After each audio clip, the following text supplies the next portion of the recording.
À Sainte-Marie, on parle de la saison des baleines comme de la saison des mangues ou de celle des cyclones.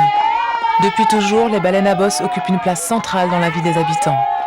Elles sont présentes dans la mythologie comme dans les traditions. Trozona, la baleine en malgache, symbolise tout à la fois la puissance des dieux, la sagesse des ancêtres et la bienveillance maternelle.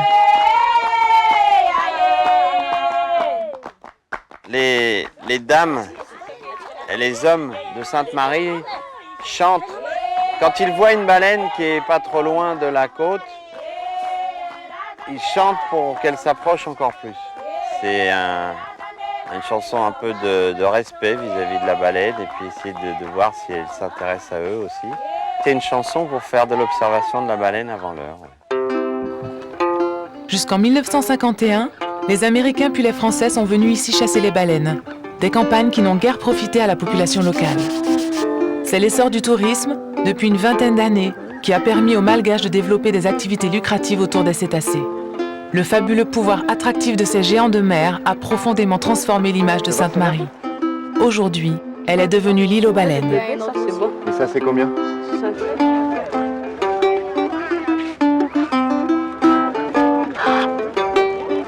Les baleines remplissent les hôtels et attirent la clientèle des prestataires touristiques. Pendant la saison, toute l'économie de l'île profite de leur présence et les habitants de Sainte-Marie vivent 4 mois durant au rythme des mégaptères.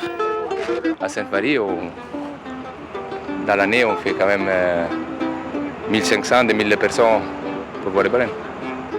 Sous 3 mois et demi, c'est quand même le 40 ou 50% des chiffres d'affaires de l'année.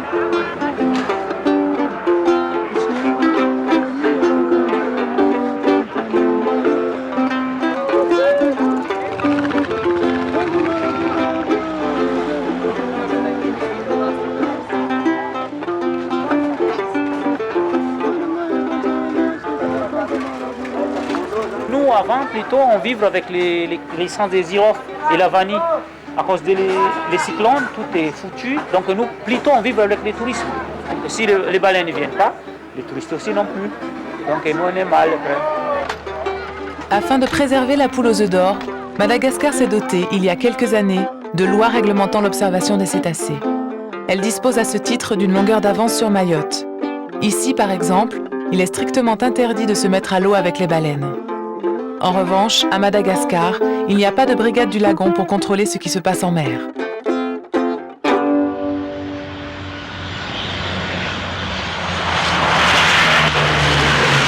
Sainte-Marie est devenue en quelques années le principal site d'observation des baleines dans l'océan Indien.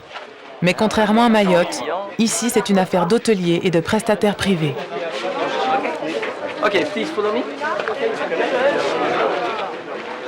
10 minutes on the lodge and looking if you see some whales, hein?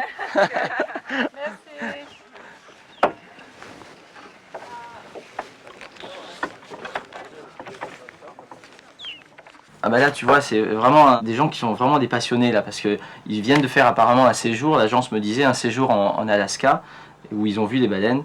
Je pense qu'ils viennent ici aussi à la suite, ils suivent les migrations, au gré des migrations des cétacés et viennent voir maintenant les baleines à bosse de Sainte-Marie.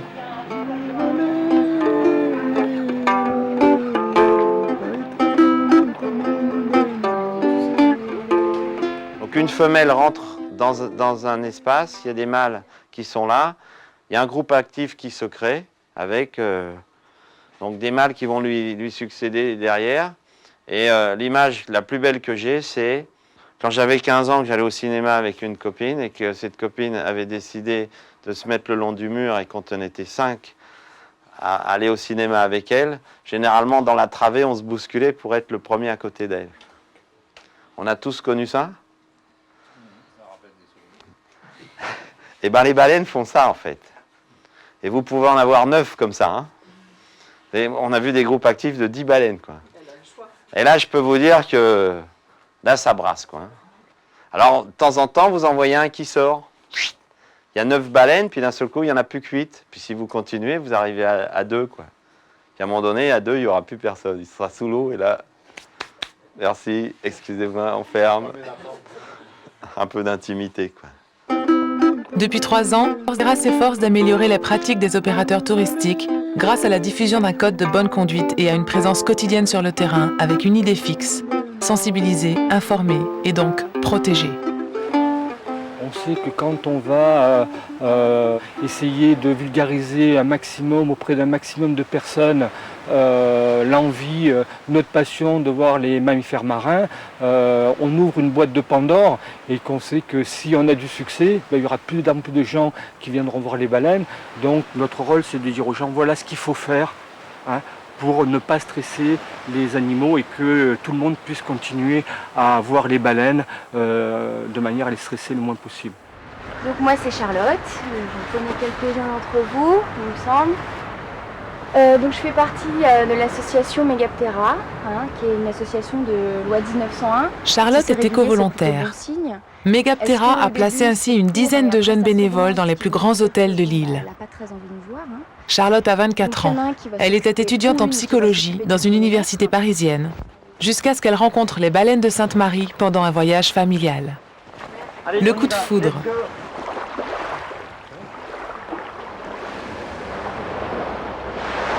Je suis un petit peu servi cette situation pour jeter l'encre ici, quoi. Parce que en fait, moi, ça s'est passé comme ça. C'est-à-dire que je suis venue ici, on a passé 3 jours à Sainte-Marie. On devait repartir sur Madagascar. Moi, j'ai posé mes valises, je suis jamais rentrée, quoi. J'ai mis mes études entre parenthèses pendant une année, là.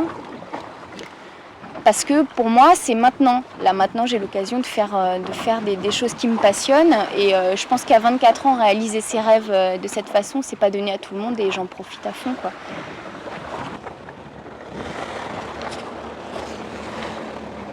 Bon, donc là, on cherche toujours le même groupe, en face de la ville. Donc normalement, ça devrait se situer dans cette zone-là, à 11h par rapport à l'avant du bateau. On cherche mère et baleineaux. Les mères, elles ont un souffle, les individus adultes, qui peut atteindre à peu près 3 mètres de hauteur. Donc normalement, ça se voit de loin.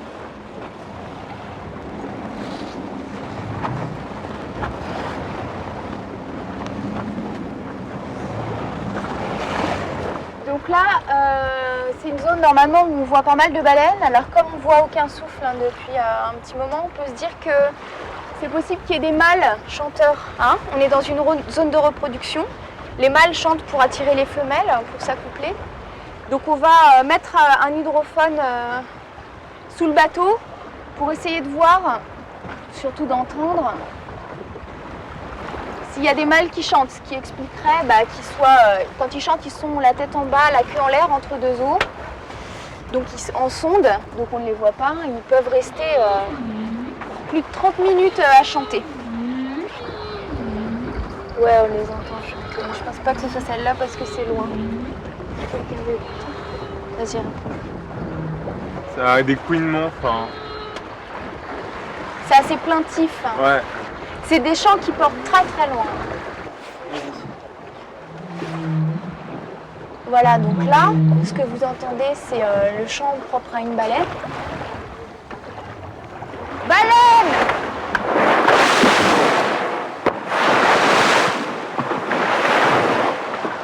Cécile, tu notes le point GPS? 3 secondes. Est, 49 degrés, 47 minutes, 0,60. Entre l'hydrophone et le GPS, les touristes, encadrés par les éco-volontaires, participent ainsi à la collecte de données sur les cétacés. Du coup, le temps d'une sortie en mer, ils se transforment en scientifiques. Regarde ça, magnifique. Extra. J'ai rencontré des gens encore plus fondus que moi par rapport aux baleines, des gens qui m'ont appris énormément de choses, ce qui n'a fait que redoubler l'intérêt qu'on a par rapport à ces animaux. C'est ça qu'on essaye de faire aussi avec les touristes. On essaye que ça ne reste pas un rêve et une baleine comme celle sur le Cerébos là qu'on voit avec sa grosse bosse, que ça prenne corps. Les gens ici, on essaie de leur transmettre notre passion. Ah, la queue grandiose. Donc là, groupe actif, tu peux avoir en fait, normalement tu as une femelle, d'accord, et tu as des mâles qui tournent autour et qui essaient de la convoiter. Il n'y avait pas de baleineaux là, non? Ils étaient tous gros, non? Écoute, j'ai pas vu de baleineau. Si jamais il y a un baleineau, de toute façon, tu vas voir la mer frapper de la caudale et refuser les avances des mâles, quoi. Mais tu vois, quand tu as cette espèce de bouillon en surface, que ça monte, ça descend, ça vire, ça tourne, c'est ce qu'on appelle groupe actif de surface. Ça va être génial, la queue.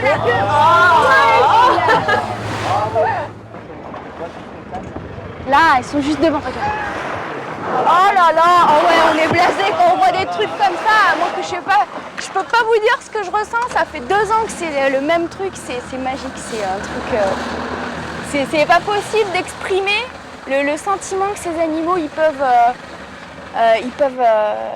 procurer aux gens, quoi. Et c'est à chaque fois la même chose. Il y a des gens qui me disent des fois, mais vous en voyez jamais des baleines ou ça vous fait ça à chaque fois? Moi, ça me fait ça à chaque fois.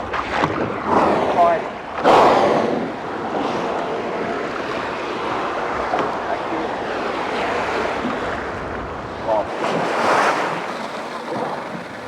C'est carrément magnifique. Il n'y a pas d'autre mot. On ne peut que rester vraiment scotché. Tu peux même plus décoller tes yeux de la mer, quoi, tellement c'est beau. Le moment où elles font surface, où elles restent là paisiblement, ça dure une fraction de seconde, elles te montrent leur dos. Et alors ensuite, je crois que ce qui émeut tout le monde, ce qui reste vraiment majestueux, c'est la nageoire caudale qui doit avoir une envergure, je sais pas, j'arrive même pas à l'estimer, mais elle te présente ça à la surface. T'as vraiment l'impression que c'est le salut, et puis bon, ensuite elle disparaît. Mais cette nageoire caudale, là, c'est vraiment quelque chose d'impressionnant. Les baleines à bosse peuvent rester ainsi immobiles, la caudale hors de l'eau, pendant plus de 15 minutes. Est-ce un signal d'alarme à l'égard de leurs congénères? Un élément de la parade amoureuse? Ou alors un refus d'accouplement?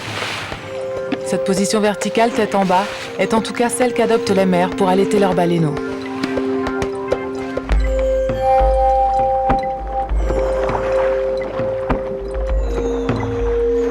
Chaque jour, les touristes rentrent émerveillés de leur rencontre avec les baleines. Mais à l'échelle d'un hôtel haut de gamme, le bénéfice se mesure surtout en termes d'image. Alors, le whale watching en lui-même, l'observation purement de la baleine n'est pas réellement rentable. Ça va rapporter environ 15 000 € sur toute une saison.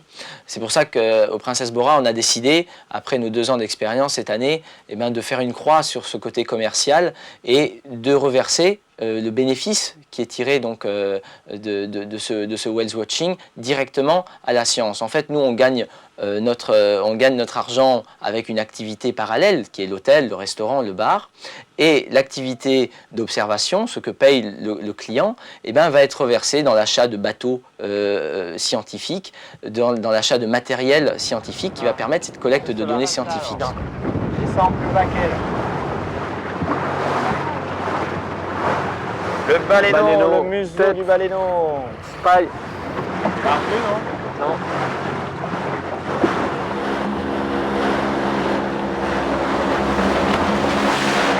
Moi, j'ai une base de formation scientifique puisque je suis vétérinaire, mais j'applique des protocoles que d'autres scientifiques ont mis au point. Donc, je ne suis pas un leader scientifique. 17-18, dorsale droite. Sophie, flip, la queue. Ouais. Nickel, caudale. 23, 24. Megaptera fait partie d'un réseau international qui a pour but d'élaborer une base de données sur les baleines à bosse dans l'océan Indien. Toutes les informations ainsi collectées sont transmises au Muséum d'histoire naturelle de New York.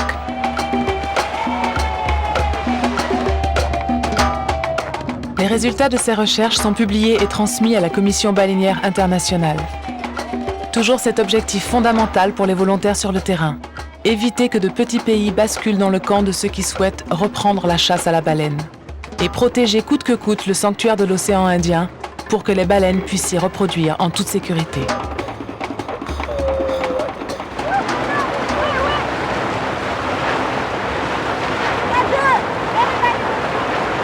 Là, Michel, vas-y, shoot. C'est quel individu? Dorsale droite. Là, c'est l'aileron arrondi, c'est individu 3, c'est celui qui est arrivé en dernier, tu vois. Il est vachement plat. Attends, il sort là, il sort. Vas-y. Ouais, c'est bon. Alors, c'est là combien? Alors 7, 8, 9 et 10. Dorsale droite, vas-y, caudale.